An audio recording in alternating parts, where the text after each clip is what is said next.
Well, the government had seized all of my bank accounts, and I couldn't do any business, and it was a pretty huge deficit.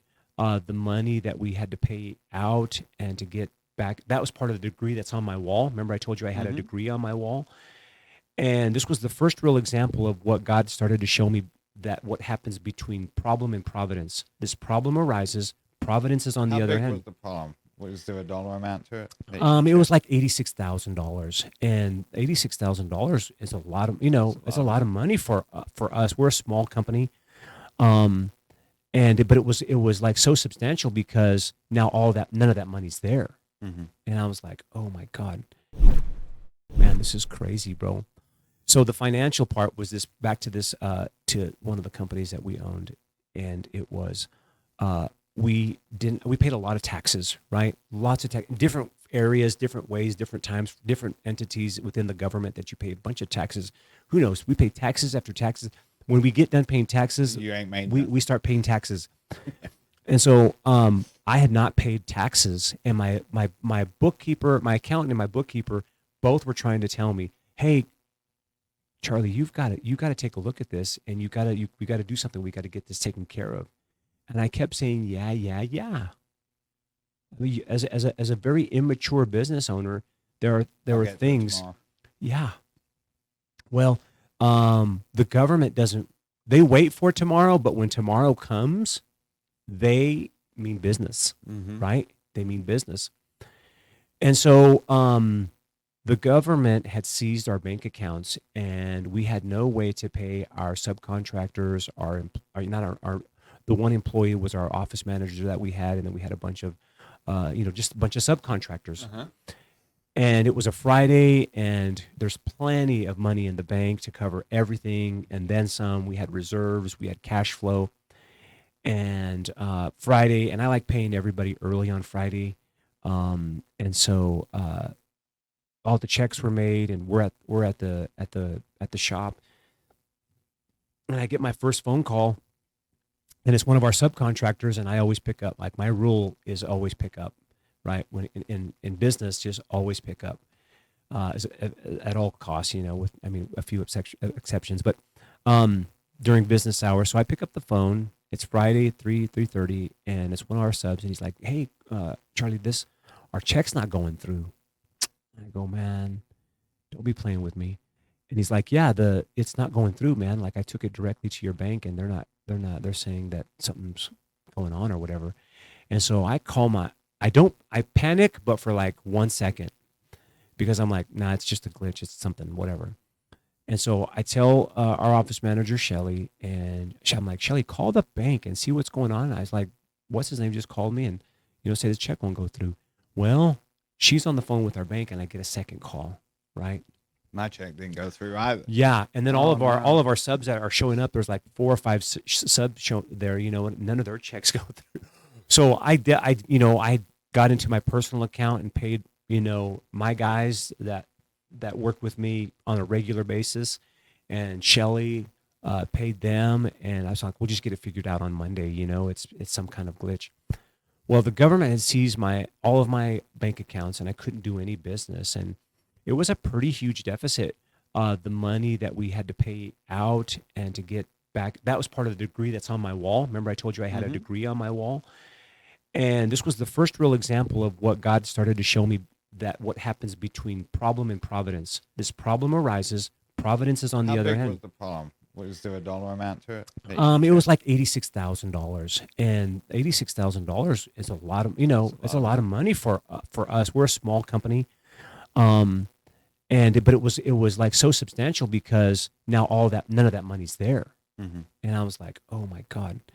And so Shelly gets off the phone, and she's like white as a ghost, and she's like, "The bank is saying that you're going to have to go in on Monday and find out." And so that's how I find out. I went down, downtown, and talked to our banker, and so yeah, that was that.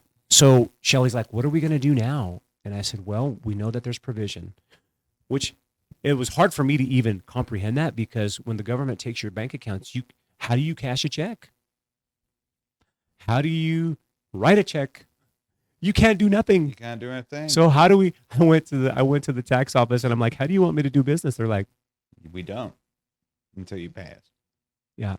So now you got to figure it out. Now you got to figure it out. And so, the pressure of being a general contractor and overcoming obstacles and growing your business at the same time. See the value of a coach, Mm-hmm. because and that's another story about coaching and how I was coached as an athlete, and the comparison of being an athlete and Business. in business and in life, how synonymous they are. There's a lot of valuable lessons in that maybe we say that for another podcast, but because that's a great story all in itself. But so I said, Shelly, there's providence here. I don't know how long it's going to take us, a year, 3 years, 5 years. I don't know how we're going to come out of this. And I don't know how we recover from this, but this is the word I said, we are going to trust the Lord in this space between problem and providence. And in this place of trust, that's the overall arching topic. That's the highest thought process that my mind could comprehend. Now, the details all below that, trusting, what does that look like in the trusting, in the waiting? Like, what are you going to do in the interim while you're waiting on the promise? So you could have a couple drinks. You can go down to the local pub. You can start down that path again. Mm-hmm. Kick the dog, don't kick the dog. Mm-hmm. And all the rest, right? Or you could choose to draw near to God and see if he will draw near to you. Mm-hmm. And so while you're waiting, it's an opportunity for you to draw closer to God. So in this chart of life, when you're in a valley moment and you analyze Carlos, what were you feeling in that moment of your valley experience?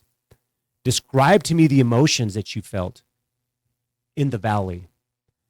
Dark, alone, afraid. Okay, but what happens here when you start going up just a little bit? What's happening here in that space? Well, that's when I started drawing near to God. Mm-hmm. And what about if you move a little further up on this seismograph, this chart or here, this, Mm-hmm. You're in this valley and you're coming out. See, all the data's in there. The details are right there. I'm like, well, my reliance on him became greater. Mm-hmm. And it turns out that in my valley moments is when I was closest to God, where I learned the most, where we spent the most time together, where I leaned not on my own understanding, but started acknowledging him as he was trying to show me and guide me in the way. Mm-hmm.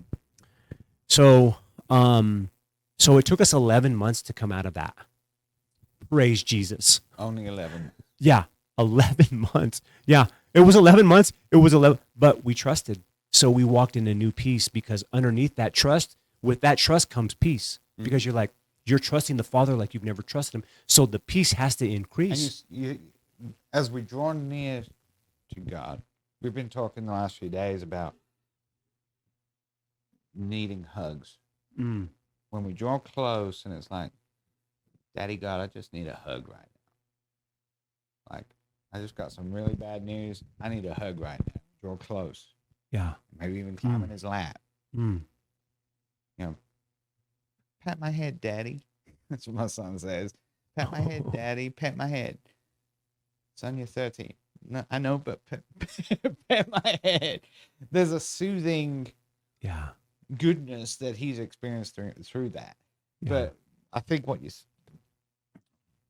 what I hear you saying is that as we draw closer, we start to experience the goodness. We start to see the goodness. We start to, like, we're no longer operating out of a place of emotion or fear or like, did you start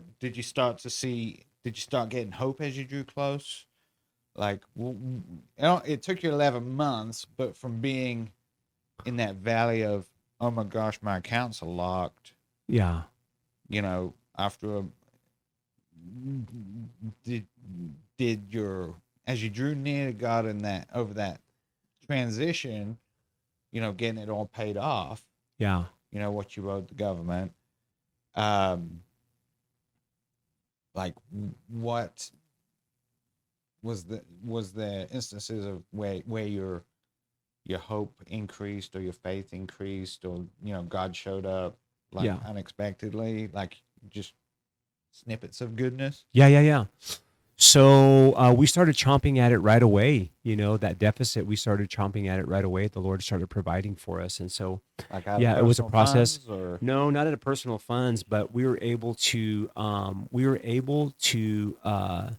do things, to pay some things off in cash.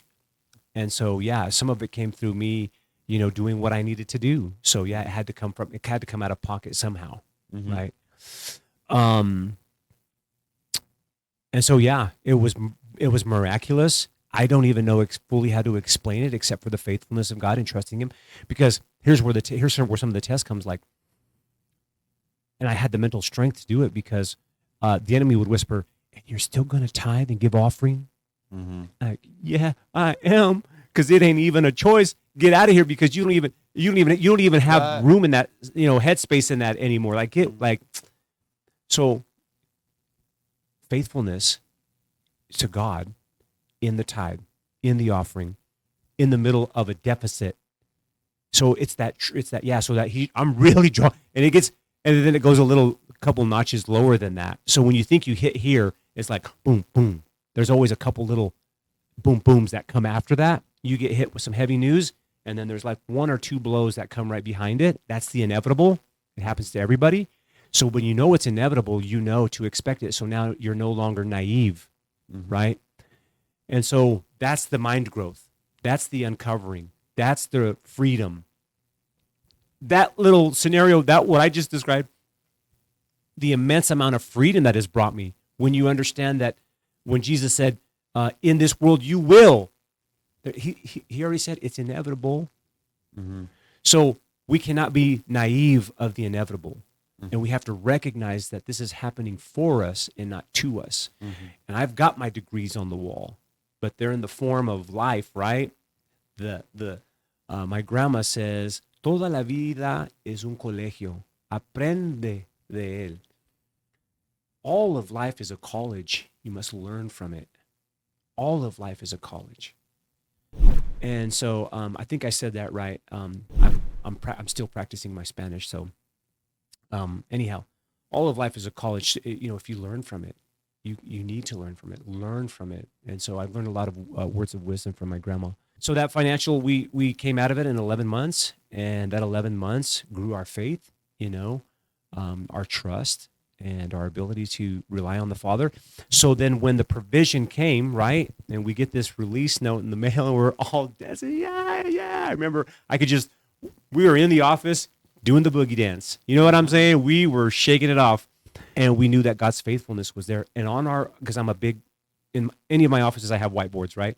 And so I put problem, providence, and I had this arrow, and overarching it was the word trust. Like, we're going to trust you in this space, Father. In this space, we're going to trust you.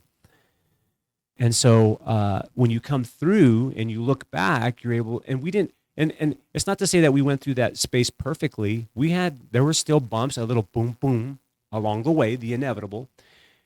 So it wasn't, roses. It wasn't, it wasn't peachy cream or whatever, however you want to say it. There was still work to be done. And so we took that on. But when we got to the provision and we look back, I'm like, I'm so proud of the decision that we took as opposed to going a different direction.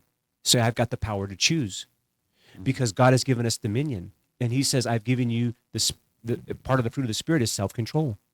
So if God's given us the ability to control ourselves by the power of his Holy Spirit, then I start to take dominion and realize what things had dominion over me, and now what things that God gave me those things so that I may have dominion over them. Because if anger owns you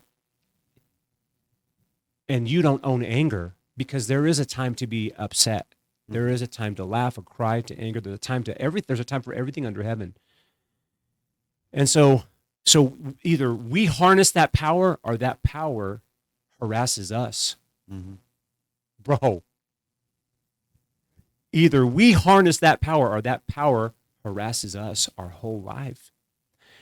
And so that was my story, is that it just was on me, right?